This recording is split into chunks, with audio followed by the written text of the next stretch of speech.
My name is Gino da Campo. I am a chef born and raised in Italy. For Italians, the most important thing in life is food. Look at that. Let me show you how mouth-watering ingredients have shaped my home country. Every time you go somewhere, you meet someone, there is always something new that you learn. Tonight, fishing on the beautiful Ligurian coast. The not knowing, what we're gonna catch is like, yes! A bizarre way to make bread. Very interesting technique. I never seen this done before. And I create a feast. Oh, look at that. To bring together new friends. To you and to all your families. So lovely to have you here. Gino. I love you all. This is my Italian escape.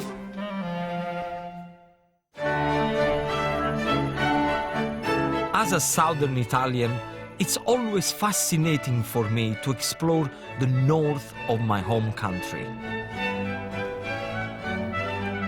So I've come to Liguria, a diverse region where the coast meets the mountains. If you look at the map of Italy, Liguria lies to the northwest.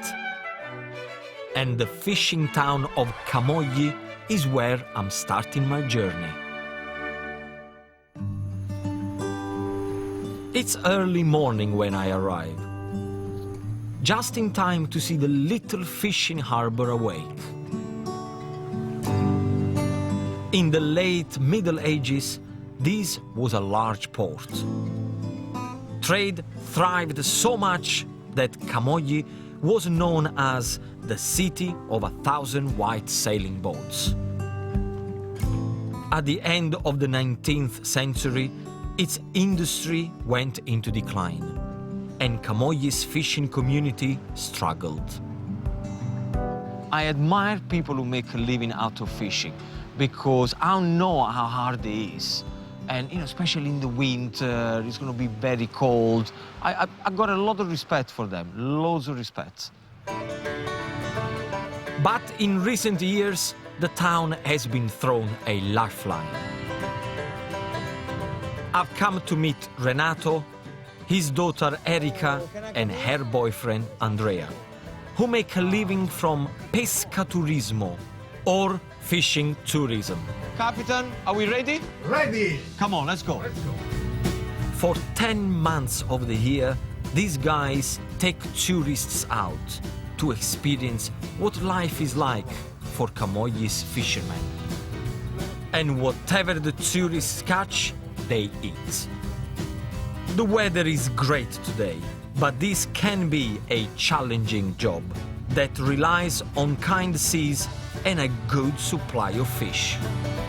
It looks like a great commute to work, but the uniform needs a little improvements. See, I thought being Italian, we would be, slightly smarter, a little bit more elegant. I look like a pillock. Ready? Go, ready. Let's go fish. The crew cast their nets last night, so they know exactly where to try for fish today. I love fishing back in the UK, so I have seen how unpredictable it is. I think the not knowing, what we're gonna catch is like, yes! I've got my fingers crossed for a whopper. I can see the net, and I can see fish. We got the first guest here. That's a rockfish. This small in the water. Bye-bye. So the first fish we caught straight back into the sea. We have to be gentle with the sea. Oh well, as I always say, size isn't everything. How often do you come to the sea to put the nets? We pull the nets 2-3 times per week. Good living? Sometimes a little heavy. I can see why there is a lot of tiddlers about. This is tiny. Can you cook this? It's the beginning of the right side. Finally, our patience pays off. Oh, nice. That's a Good one. Look at that. A plump hake, and the fish keep on coming. Erika. Niente male, eh? What's the name of this fish? Cernia. Cernia. That's beautiful. Look at that. That must be at least, what, 2 kilo? 3. 3? 3. Nice. Can't wait to show to my friends in London. They're gonna be so jealous. Every time I fish, they're like this. Look at that. Bello, eh? This is a very nice fish.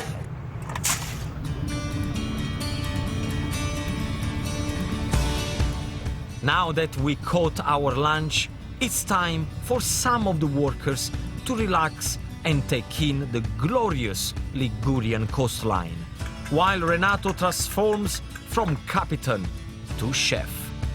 Ladies and gentlemen, lunch is ready. Bravo. Bravo, capitano. What a gentleman. Yeah, what a gentleman, my dad. He's breaded and fried the fish. It's simple, fresh, and beautifully done.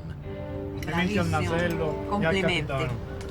Fantastico. See, this is the way fish should be served.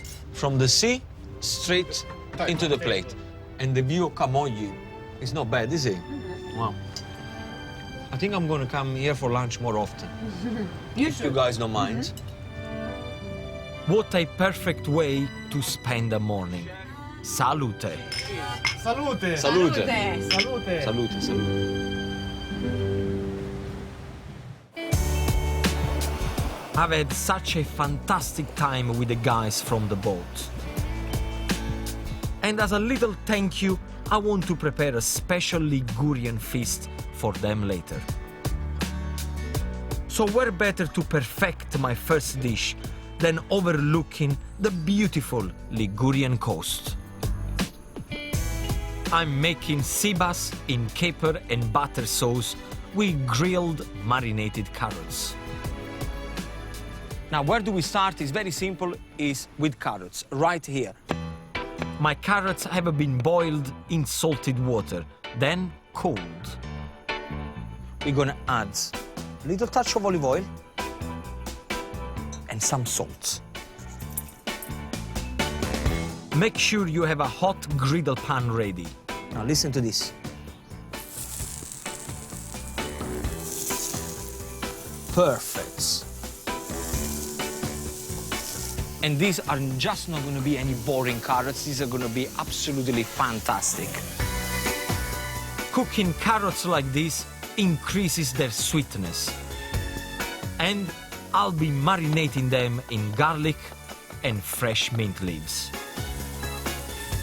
Always keep an eye on the carrots to make sure that you turn them around.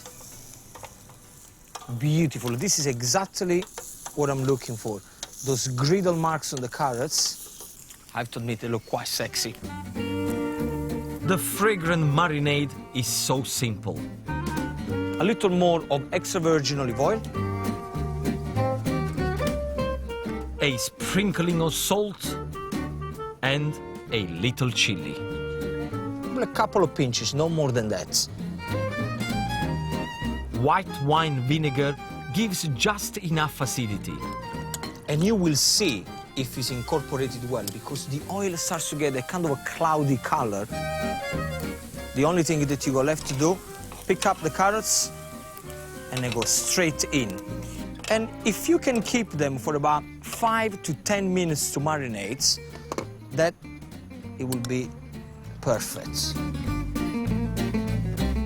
Now for my sea bass, I've got some seasoned flour. Just pick up the fish, straight on top like this. Once the fish is completely coated, I want you to make about 4 cuts in the skin, so it won't curl up in the pan. That's it. Job done. Then it's time to fry with a good Italian olive oil. And then straight after the olive oil, we're gonna add butter. And the reason why I'm doing this is because when you put oil and butter together, the butter is not gonna burn. skin side down straight away. The fish will take about 5 or 6 minutes on the skin side. And meanwhile, get the butter sauce ingredients ready. Fresh parsley, wonderful garlic, and salty capers will work so well with the sweet sea bass. Oh, look at that. The second side takes less time. So now I can bring the beautiful sauce together with fresh oil. Capers, parsley, and garlic all goes in. Like that. All I need is a lemon. And finally, the essential butter. It's time to serve it up. The garlic, the fresh mint, the extra virgin olive oil. Now we get the fish in. Fantastico. So nice and crispy. The last touch. That's it. Look at that. And there you have it.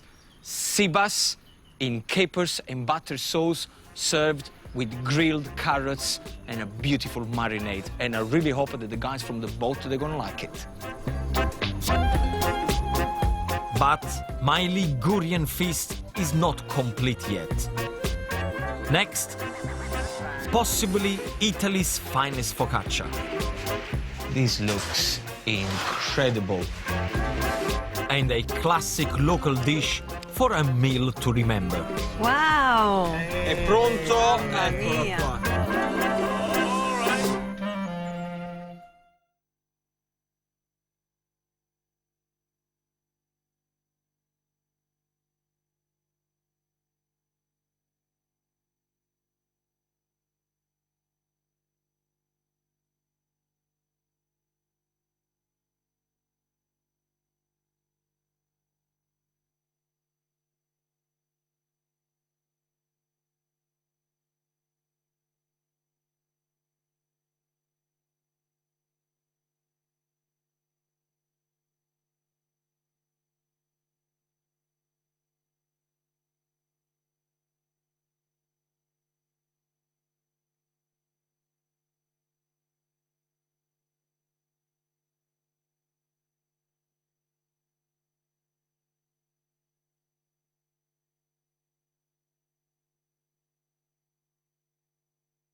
I've come to the beautiful region of Liguria in the northwest of Italy.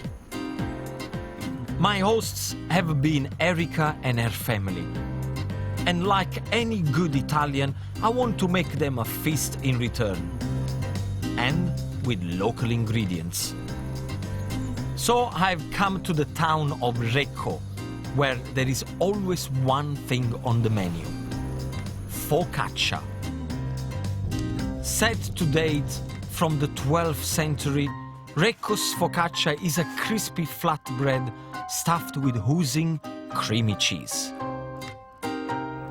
It's not like the thick, doughy version you may have tried in the UK. This one's totally irresistible. I'm meeting Biagio Palombo. Biagio!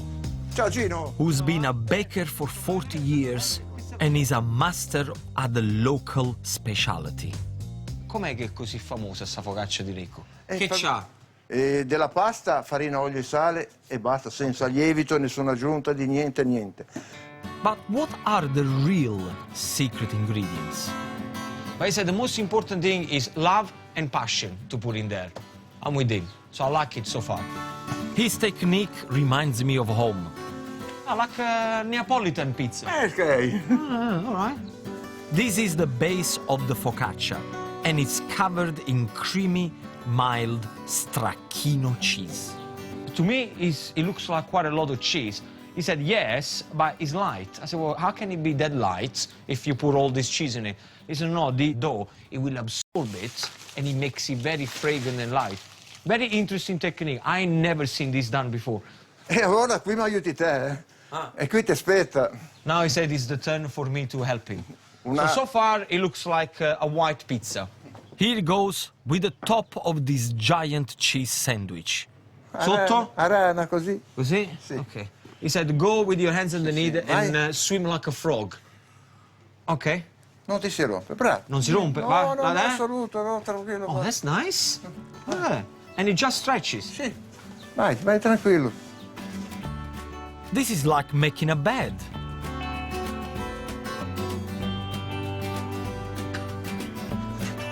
Just a few finishing touches, All right, that's cool. Like a Cornish pasty. Un goccio di sale Salt, okay. e olio locale. Olio locale. He said only with the best of extra virgin olive oil. and after 6 minutes in the oven, Oh, look at that. This looks incredible. it's the moment I've been waiting for. Brucia. The thing is very crispy, very light, but you can see that the cheese, it makes everything nice and gooey. It's very interesting texture. Buono però, L'hai fatta te? Buono. I can see why people, they're coming from all over the place to have the focaccia di Recco. Speriamo continui. Buono. Excellent, excellent. Biagio's focaccia will be an amazing part of my Ligurian feast. But I need one more dish to complete my menu. And it has to include the ultimate Italian herb, basil. This leafy green plant came to the Mediterranean via India. The Ligurians went crazy for it and made basil the star ingredient in Italy's favorite sauce, pesto. To the Italian people, pesto is really, really important. It's like saying how important is pizza from Neapolitan people. Everything is everything. Pesto originated here in Liguria, so it's no surprise that all of the ingredients for this classic green sauce come directly from this area. It is a perfect place to make pesto. Simply because they got the mineral from the sea going into the basil, so they make the best basil ever. They have a very good quality extra virgin olive oil and the pine kernels. Oh, they're delicious around here. Now, I simply have to use pesto for my Ligurian feast. And I'm going to make a dish that's so typical of the region.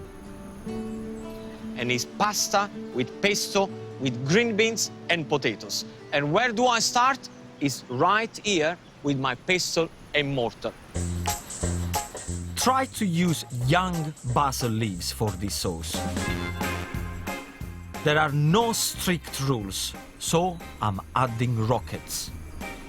I love the bitterness of the rocket leaves against the sweetness of the basil. Add a touch of salt, then some pungent garlic, and a mild olive oil that won't overpower the ingredients.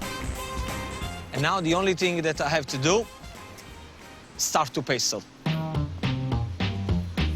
You could use a food processor here, but the traditional method gives my pesto a more rustic texture. Trust me, it's gonna be worth every effort you put it in. Pine nuts are the classic choice for pesto, but I like to be different. I use walnuts as well for extra crunch and that earthy, bitter flavor. This smells amazing. The only thing that I want to do right now is put my finger in there and just eat it.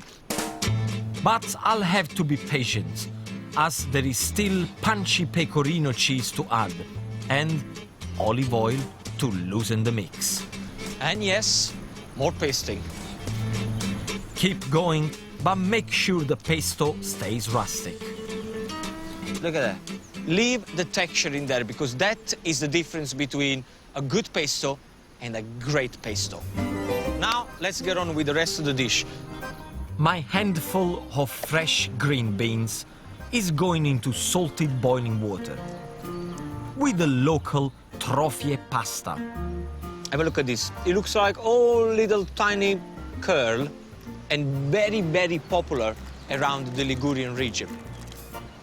Make sure you give it a good stir and keep the water boiling. Salted boiling water. That is the secret to make sure that the pasta doesn't stick.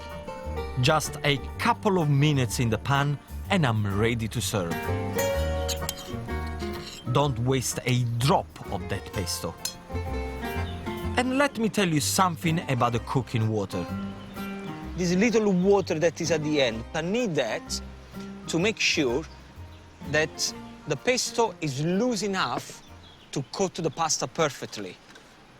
Fantastico. And you slowly, slowly coat the pasta into your pesto dressing.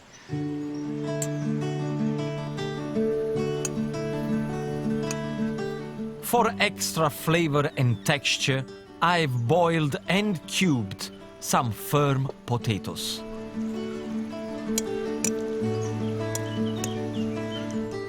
Look at that.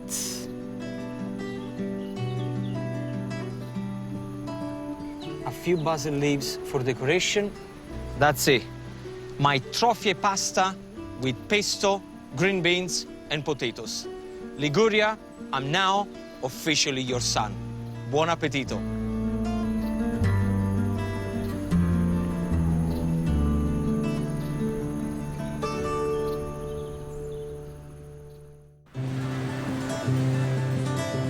It's time to serve my feast to my friends from the Ligurian coast. Ecco ragazzi, Wow. è pronto. I just hope I've done justice to the local dishes and ingredients. A voi, to you, and to all your families. So lovely to have Grazie you here. Gino. I love you all. I love you all. Let's eat, come on. Vai, cucini un pochino. For me, this sums up what's special about Italy. Friends and family together, eating amazing food in beautiful surroundings. What more could you want from life?